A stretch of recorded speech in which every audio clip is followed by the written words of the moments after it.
मुलगा आणि सून यांच्या रोजच्या भांडणामुळे वैतागलेले कैलासबाबू आपल्या खोलीत गेले आणि बॅग काढू लागले.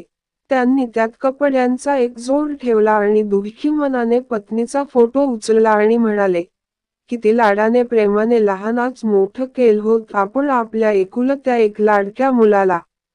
असं बोलताच ते रडू लागले. पण मग विचार करू लागले की नाही, ही कमजोर होण्याची वेळ नाही. आपल्या डोळ्यांतील अश्रू पुसत त्यांच्या बायकोचा फोटो आपल्या बॅगमध्ये ठेवला आणि आपल्या मित्राला फोन केला, जो वृद्धाश्रमात राहत होता. भरलेल्या आवाजात त्याला सांगितले की आता मलाही त्या वृद्धाश्रमात राहायला यायचं आहे. एवढे ऐकून त्यांचा मित्र राधेश्याम स्तब्ध झाला. त्यांच्याकडे काही विचारायला शब्दच उरले नाहीत. कैलाश बाबू एवढेच म्हणाले की मी रोजच्या दिनचर्येने कंटाळलो आहे आणि आता एका तासात तुझ्याकडे पोहोचत आहे. ज्यावेळेस ते आपले घर सोडून आपली बॅग घेऊन जाऊ लागले, तेव्हा त्यांनी पाहिले की त्यांचा मुलगा आणि सून त्यांच्या खोलीत बसून चहा आणि स्नॅक्सचा आस्वाद घेत होते. पण दोघांपैकी कुणीच विचारले नाही की कुठे जात आहात, की कुणीच त्यांना थांबवण्याचा प्रयत्नही केला नाही. रोज-रोजच्या अपमानाने त्रस्त होऊन कैलासबाबू वृद्धाश्रमात पोहोचले. काही काळातच त्यांचे वृद्धाश्रमात अनेक मित्र बनले. ते रोज सगळ्यांशी त्यांच्या तब्येतीची चर्चा करायचे, गप्पा मारायचे. रोज सकाळी उठून व्यायामही करायचे. हळूहळू कैलासबाबूंना आश्रमातच बरे वाटू लागले. घराऐवजी इथे त्यांना शांतता मिळत होती. सर्वजण एकत्र जेवायचे. नाहीतर घरातील रोजच्या त्रासामुळे कैलासबाबूंचे हृदय विस्कटले होते. नेहमी बायकोच्या फोटोशी बोलताना ते म्हणायचे की तू तर मला सोडून निघून गेलीस. पण त्या मुलानेही मला साथ दिली नाही, ज्याच्यासाठी मी पाण्यासारखा घाम गाळला होता. एक दिवस कैलासबाबू वृद्धाश्रमाच्या अंगणात फिरत होते की तेवढ्यात वृद्धाश्रमाच्या बाहेर एक गाडी येऊन थांबली. वृद्धाश्रमातील सर्व लोक त्या गाडीकडे बघू लागले आणि विचार करू लागले की आज पुन्हा कोणीतरी दुर्दैवी वृद्ध वृद्धाश्रमात आला आहे. ज्यांनी किती मेहनतीने आपल्या मुलांना वाढवले असेल, त्यांना शिकवून मोठं केले असेल, आज पुन्हा अशी व्यक्ती डोळ्यात अश्रू घेऊन या अंगणात प्रवेश करेल. एक तरुण मुलगा गाडीतून खाली उतरला आणि त्याच्या पाठोपाठ एक स्त्री, बहुधा ती त्याची आई होती. आईचा हात धरून तिला बाहेर काढू लागला. त्या महिलेचे वय सुमारे 65 वर्षे असावे. डोक्यावर पल्लू असल्याने तिचा चेहरा नीट दिसत नव्हता. थोड्याच वेळात गाडीतून आणखी एक 30-35 वर्षांची महिला उतरली, जिच्या हातात एक बॅग होती. त्या महिलेने ती बॅग त्या वृद्ध महिलेच्या हातात दिली आणि त्यांच्याशी काहीतरी बोलू लागली. ती म्हातारी बाई गुपचूप त्या महिलेचे बोलणे ऐकत होती. मग दोघेही परत गाडीत बसले आणि निघून गेले. म्हातारी बाई आश्रमाच्या बाहेर काही वेळ तशीच उदास होऊन उभी राहिली आणि मग जड अंतःकरणाने तिचे अश्रू पुसत वृद्धाश्रमात आली. कैलास बाबूला पाहताच तिने पल्लूने आपले तोंड लपवायला सुरुवात केली आणि मग काहीही न बोलता ती महिला विभागाच्या दिशेने निघाली. तेव्हाच कैलाशबाबूंसोबत उभा असलेला एक वृद्ध म्हणाला, आज पुन्हा एका आईची ममता तार झाली. पुन्हा एकदा एका आईच्या स्वप्नांचा चुराडा झाला. कैलासबाबू वारंवार या महिलेच्या चेहऱ्याकडे पाहत होते. त्याला असे वाटले की ते त्या स्त्रीला ओळखतात, परंतु ती नेमकी कोण आहे हे त्यांना पूर्णपणे समजू शकले नाही. अनेकदा कैलाशबाबू पाहायचे की ती बाई तिच्या पल्लूने अर्ध्याहून अधिक चेहरा लपवायची. पण एके दिवशी ती महिला बागकामात मग नसताना कैलासबाबू फिरायला बाहेर पडले आणि बागकाम करत असताना त्या महिलेच्या डोक्यावरून पल्लू निघून गेला. कैलासबाबूने त्या महिलेचा चेहरा पाहताच त्यांच्या पायाखालची जमीन सरकली. माहित नाही किती प्रश्नांनी त्यांच्या मनाला घेरले. त्याचवेळी त्यांचा एक मित्र त्यांच्याकडे आला आणि जेवणाची वेळ झाली असल्याचे सांगितले. कुठे फिरतोय आणि इतका गप्प का आहेस? टेबलवर सगळे हजर होते पण तू दिसला नाहीस, म्हणून तुला बोलावायला आलो. काय झालं? काही प्रॉब्लेम आहे का? अरे नाही, असं काहीच नाही. मी फक्त काही वेळ घालायला बाहेर पडलो. बस मी आता येतच होतो. जेवणाच्या खोलीत बसल्यानंतर कैलाशनाथजी जान्हवी देवीला पुन्हा पुन्हा शोधत राहिले. कैलास बाबूंना त्यांना विचारायचे होते की असे काय घडले ज्यामुळे त्यांना येथे येण्यास भाग पाडले. त्यांचे तर संपूर्ण कुटुंब सोबत होते आणि त्या नेहमी म्हणायच्या की त्या आपल्या मुलासह आणि सूनसोबत खूप आनंदी आहेत. मग आज असं काय झालं? कैलाश बाबू पलीकडे कोणाला तरी विचारतात की 2 दिवसांपूर्वी आलेली बाई आज जेवायला आली नाही. त्याने सांगितले की आज त्या आई खूप दुःखी आहेत म्हणून तिने जेवण करण्यास नकार दिला आहे.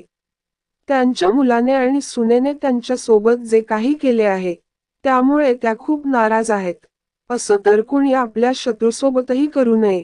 त्या पुन्हा पुन्हा आपल्या घराची आठवण काढत आहेत. सकाळपासून त्या त्यांच्या खोलीत बसून रडत आहेत. त्यामुळे त्यांचे लक्ष विचलित करण्यासाठी त्यांच्याकडे बागकामाचे काम देण्यात आले आहे. हे सगळं ऐकून कैलास बाबूचं मन अस्वस्थ झालं. जानकी देवी सोबत नक्की काय झाले हे त्यांना जाणून घ्यायचे होते. म्हणून ते काही वेळाने महिला विभागात जानकी देवीकडे गेले. कैलास बाबू समोर उभे असलेले पाहून जानकीजी थोडी काळजीत पडली.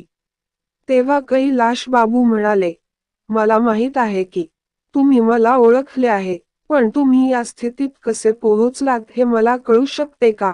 जानकीजी काहीच बोलले नाहीत, पण त्यांचे डोळे भरून आले. हे बघून कैलास बाबू अधिकच अस्वस्थ झाले. त्यांना मोठ्याने ओरडून जगाला विचारावेसे वाटले की म्हातारपणी आपल्या म्हाताऱ्या आई वडिलांना जुन्या सामानासारखे का फेकले जाते? वृद्धांना स्वाभिमान का नसतो? स्वतःच्याच विचारात मग्न होऊन कैलासबाबू वृद्धाश्रमाच्या अंगणात फेरफटका मारत होते. अचानक त्यांचा पाय बेडच्या काठावर आदळला आणि खाली पडता पडता त्यांनी एका झाडाला पकडून स्वतःला सांभाळले.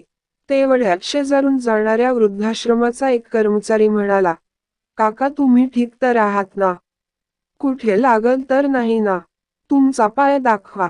जर काही लागलं असेल तर मी लगेच पट्टी करून देतो. कैलास बाबू म्हणाले, अरे नाही जास्त त्रास होत नाही. माझा बचाव झाला या झाडामुळे. असे म्हणत कैलासबाबू अंगणात ठेवलेल्या बाकावर बसले आणि काही महिन्यांपूर्वी घडलेला एक प्रसंग आठवू लागले.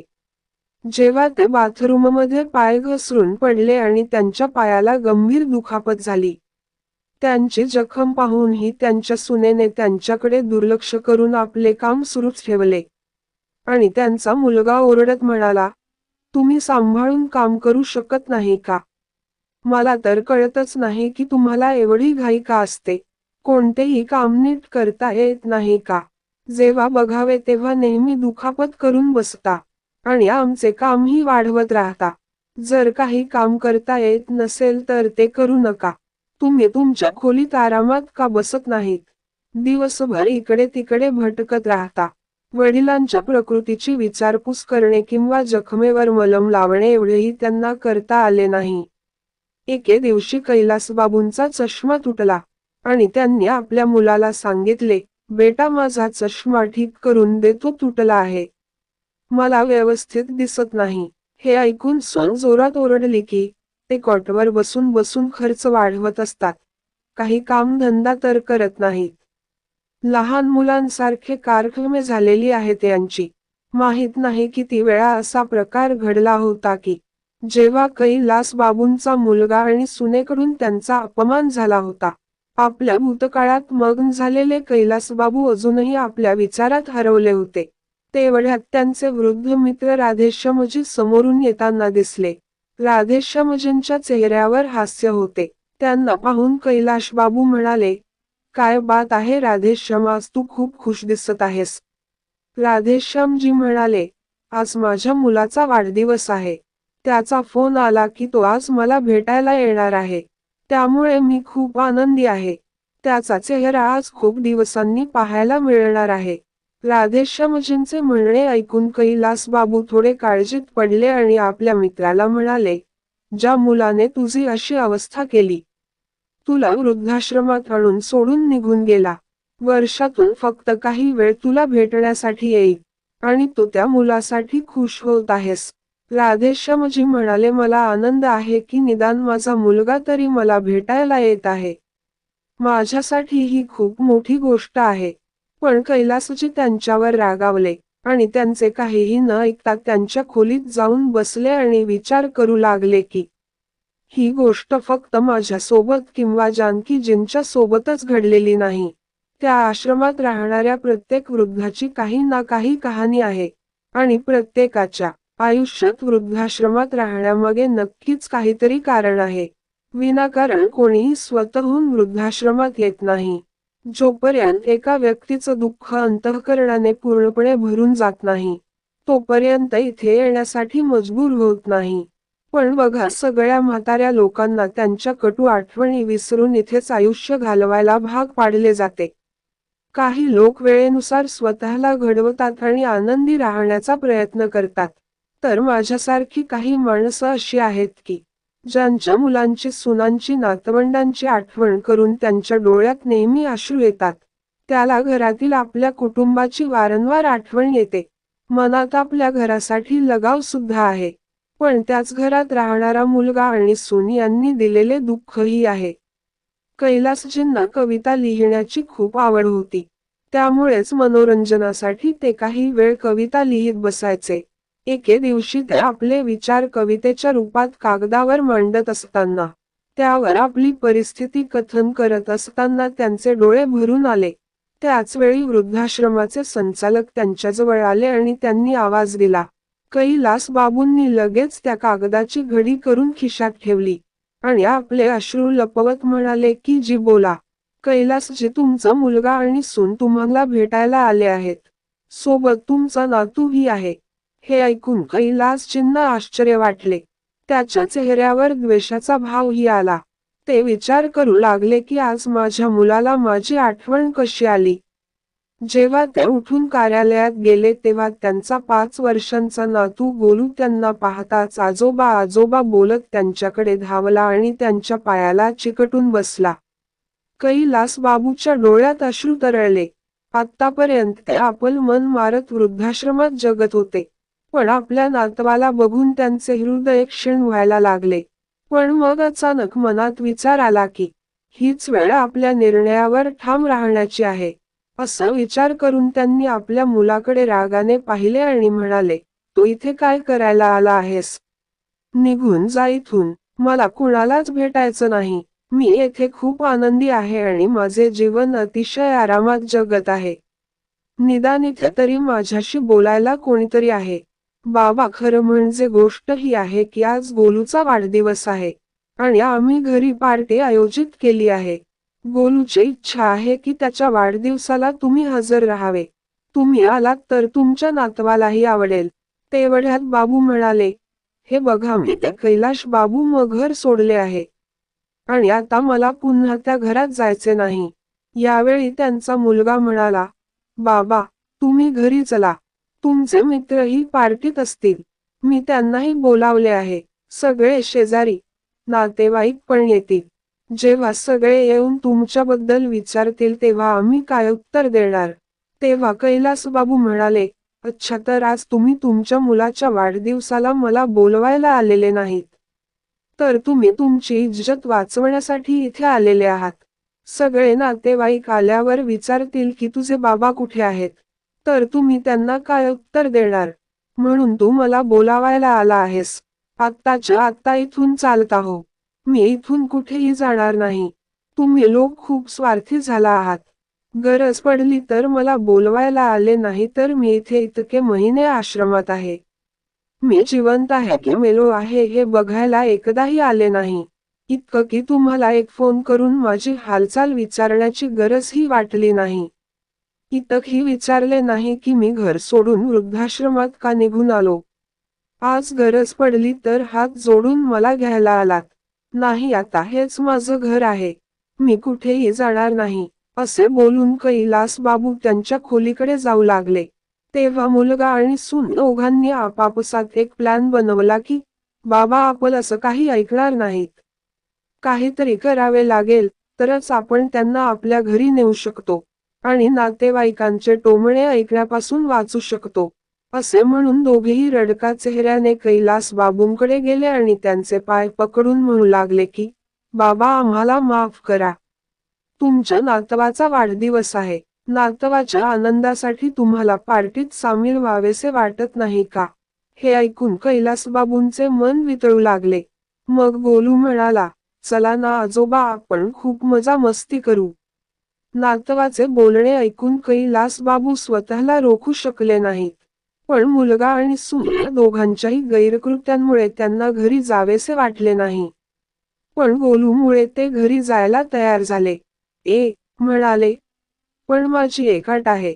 मी घरी येईन, पण गोलूचा वाढदिवस होताच त्यानंतर मला वृद्धाश्रमात परत यायचं आहे.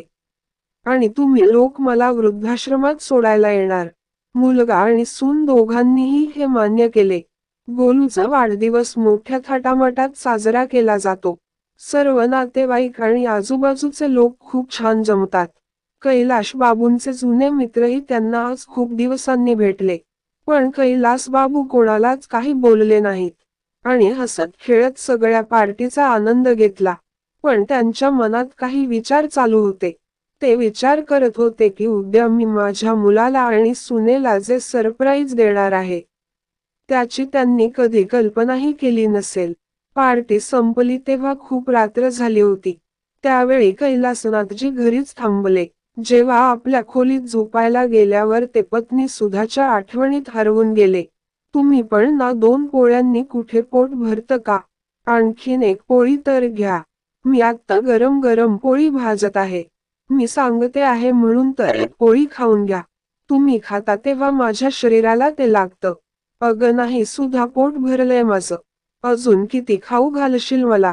आपल्या बायकोची आठवण करून कैलाशबाबूंना वाटू लागले की एक सुधा होती जिने मला स्वतःहून पाण्याचा ग्लासही उचलू दिला नाही. आणि एक त्यांची सून होती जिने मला एक एक पोळीसाठी तरसवले. अगदी छोट्यात छोटंसं कामही ती माझ्यावर टाकायची. भाजी आणण्यापासून घराची साफसफाई करण्यापर्यंत ती माझ्याकडून करून घेत होती. मला तिथं काम करण्यासाठी काहीच प्रॉब्लेम नव्हता. पण सगळं करून सुद्धा जर घरात मान सन्मान मिळत नसेल तर अशा जगण्याचा काय उपयोग? माझ्या बायकोच्या आठवणींनी कधी डोळा लागला ते कळलंच नाही. सकाळी झोपेतून उठल्यावर बाहेर माझा मुलगा आणि सून दोघेही तयार होऊन उभे होते. मी बाहेर येताच सून रेखा म्हणाली, चला बाबा तयारी करा. तुम्हाला परत वृद्धाश्रमात सोडून येतो. हे सांगताना रेखाच्या मनात विचार चालू होते की वडिलांनी इथेच कायम राहण्याचा निर्णय घ्यायला नको. म्हणूनच त्यांना लवकरात लवकर त्या आश्रमात सोडणे योग्य ठरेल. कैलास बाबू त्यांना पाहून आश्चर्यचकित झाले आणि आपल्या मुलाचा सुनेचा हेतू चांगल्या प्रकारे समजले होते. त्यामुळे ते सुद्धा लवकर आंघोळ करून तयार झाले. जसे वृद्धाश्रमात जाण्यासाठी गाडीत बसू लागले त्यांनी पाहिले की त्यांची सून रेखा हिच्या चेहऱ्यावर समाधानी हास्य होते. ते मनात विचार करू लागले की चल बेटा, आज जे सरप्राईज मी तुला देईन, त्यानंतर तू कधी वृद्धाश्रमाच नाव घ्यायलाही विसरून जाशील. असा विचार करत कैलास बाबू गाडीत बसले. क्षणभर आपल्या घराकडे पाहतात, मग त्यांना वाटते की जिथे मनाला शांती मिळते तिथेच राहायला पाहिजे. इथे माझा मुलगा आणि सून मला हाकलून देण्याची घाई करत आहेत. मग मी इथे राहून तरी काय करणार? आपले वृद्धाश्रमच चांगले आहे, जेथे मी माझ्या स्वतःच्या हिशोबाने खातो. मी माझ्या हिशोबाने राहतो आणि माझ्या आवडीनुसार कामे करतो. कुणालाच काही त्रासही होत नाही. वृद्धाश्रमासमोर गाडी थांबताच मुलगा आणि सून गाडीतून खाली उतरून बाहेर उभे राहिले. कैलास बाबूही गाडीतून खाली उतरून आत जाऊ लागले. जाता जाता थांबले आणि मागे वळून आपल्या मुलाला आणि सुनेला हाक मारली. दोघेही त्यांच्या गाडीत बसणारच होते की कैलास बाबूंचा आवाज ऐकून थांबले. कैलाश बाबू पुन्हा म्हणाले, परत जाऊ नका. मला तुमची कोणाशी तरी ओळख करून द्यायची आहे. त्यांचा मुलगा आणि सून त्यांच्या मागे मागे गेले. वृद्धाश्रमाच्या अंगणात पोहोचल्यानंतर कैलास बाबूंनी तिथेच काम करणाऱ्या एका व्यक्तीला जानकीजींना बोलावण्यास सांगितले. जानकीजी बाहेर येताच कैलाश बाबूंचा मुलगा तिला पाहून थक्कच झाला. आणि सून रेखाच्या तर पायाखालची जमीनच सरकली. तिने धावत जाऊन जानकीजींना मिठी मारली आणि रडू लागली आणि म्हणाली, आई तू इथे काय करते आहेस? तू इथे कधी आलीस? आणि तू मला सांगितलंही नाहीस? पण जानकीजींनी तिच्या बोलण्याला काहीच प्रतिसाद दिला नाही. तेव्हा रेखा म्हणाली, मला तर असेच वाटले की तू भाऊ आणि बहिणीसोबत खूप छान राहत आहेस. कालच माझं वहिनीशी बोलणं झालं होतं. त्यांनीही मला काहीच सांगितलं नाही की तू आश्रमात आहेस. मी तुझ्याबद्दल किती दिवसांपासून वहिनीला विचारत होती की माझं आईसोबत बोलणं होत नाही आहे. आई कुठे आहे? एकदा तरी मला आईशी बोलायला दे. तेव्हा वहिनी म्हणाली की तू तीर्थयात्रेला गेली आहेस. त्यामुळे मला तुझ्याशी बोलता येणार नाही. आणि मी सुद्धा गृहीत धरले की तू तीर्थयात्रेला गेली आहेस. पण मला काय माहित त्या क्रूर स्त्रीने तुला वृद्धाश्रमात सोडले आहे. मुलीचे म्हणणे ऐकून जानकीजी ढसाढसा रडू लागली आणि म्हणाली, बेटा तुझा भाऊ आणि वहिनी खोटे बोलत होते. मला महिन्याभरापूर्वीच वृद्धाश्रमात सोडून गेले होते. पण आई तू मला फोन करून सांगू शकली असतेस. मी लगेच इथे पोहोचली असती. त्या लोकांची हिंमत कशी झाली माझ्या आईसोबत हे सगळं काही करण्याची. एवढं बोलून रेखा आपल्या आईला चिकटून राहिली. मी तुला फोन करून कसे सांगू शकत होती. ज्या दिवशी मी वृद्धाश्रमात आले, मी तुझ्या सासऱ्यांना इथे पाहिले. याचा अर्थ तर हाच झाला की तुझ्यात आणि तुझ्या वहिनीत काही फरकच नाहीये. मग मी तुला फोन करून तुझ्या भावाच्या आणि वहिनीच्या कृत्याबद्दल काय सांगणार होते. असे म्हणत जानकीजींनी तिला स्वतःपासून दूर केले. तू माझी मुलगी म्हणवण्याच्या लायकीची नाहीस. म्हणून माझ्यापासून दूर राहा. माझ्या मुलाने, माझ्या सुनेने मला घरातून हाकलून दिले. तर माझ्या मुलीनेही तिच्या सासऱ्यांना घराबाहेर काढले. तर एकंदरीत माझी दोन्ही मुले फिकम्मे निघाली. आता तर मला स्वतःला तुझी आई म्हणवायलाही लाज वाटते. एकाने आपल्या आईला घरातून हाकलून दिले तर एकाने आपल्या सासऱ्यांना घरातून हाकलून दिले. आपल्या आईचे बोलणे ऐकून रेखाची मान शरमेने झुकली. आई मला माफ कर. मला स्वतःची खूप लाज वाटत आहे. माझ्याकडून खूप मोठी चूक झाली आहे. मी कधीच विचार केला नव्हता की मी जे माझ्या सासरच्यांसोबत करत आहे ते माझ्या आई वडिलांसोबतही घडू शकतं. तेव्हा जानकीजी म्हणाल्या की, बेटा तुझी चूक क्षमा करण्यासारखी नाही. तरीही माफी मागायची असेल तर माझ्याकडून नाही तर तुझ्या सासऱ्यांकडून माग. आपल्या कृत्याची लाज वाटू लागल्यावर रेखा आपल्या सासऱ्यांकडे वळाली आणि त्यांच्या पायांवर होऊन म्हणाली की, मला क्षमा करा बाबा. मग रोहननेही माफी मागितली आणि म्हणाला, आता तुम्ही दोघेही घरी चला आणि आम्हाला तुमची सेवा करण्याची संधी द्या.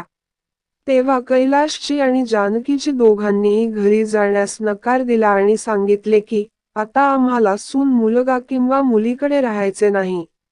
आम्ही वृद्धाश्रमात राहून खूप सुखी आहोत. दोघांनीही लाख मनवण्याचा प्रयत्न केला पण कैलासजी आणि जानकीजींचे एकच उत्तर होते. एकदा आम्ही धोका खाल्लेला आहे. आता या वयात आमच्या शरीरात इतका जीव उरलेला नाही की आपल्याच मुलाद्वारे दिलेला धोका पुन्हा पुन्हा सहन करू शकणार. इतक बोलून कैलाशजी आणि जानकीजी आपापल्या खोलीत निघून गेले. रेखा आणि रोहन दुःखी मनाने त्यांच्या घरी निघून गेले. घरी आल्यावर त्यांनी पाहिले की त्यांच्या वडिलांच्या खोलीत त्यांच्या पलंगावर एक कागद ठेवलेला होता. जो कदाचित त्यांच्याच खिशातून पडला होता. जेव्हा रोहनने तो कागद उघडून पाहिला, तेव्हा त्याच्या वडिलांनी त्यात एक कविता लिहिली होती. कोणी पाहिलं आहे का की मृत्यूपूर्वीही मृत्यू येतो? होय मी पाहिले आहे आज. मृत्यूपूर्वीही मृत्यू येतो. जेव्हा जीवन आपल्या शेवटच्या टप्प्यावर येते, आपले शरीरही काम करत नाही. फक्त आपला श्वास येतो, जातो. होय मी पाहिले आहे आज मृत्यूपूर्वीही मृत्यू येतो. आपल्या वडिलांच्या द्वारे लिहिलेल्या या शब्दांना पाहून रोहनच्या हृदयात माहीत नाही किती कमान एकत्र घुसल्यासारखे वाटत होते. आणि तिकडे रेखा अजूनही आपल्या आईची अवस्था पाहून त्या सदम्यातून बाहेर निघाली नव्हती. परंतु आज त्या दोघांकडे पस्तावा करण्याव्यतिरिक्त कोणताही रस्ता उरलेला नव्हता. कोणी खरंच सांगितले आहे की मुलाचे अस्तित्व आहे ते आई वडिलामुळेच आणि आई वडील वृद्धाश्रमात आहेत ते फक्त मुलांमुळेच. तर मित्रांनो वडिलांची ही कविता मृत्यूपूर्वीही मृत्यू येतो. कशी वाटली कमेंट करून नक्की सांगा.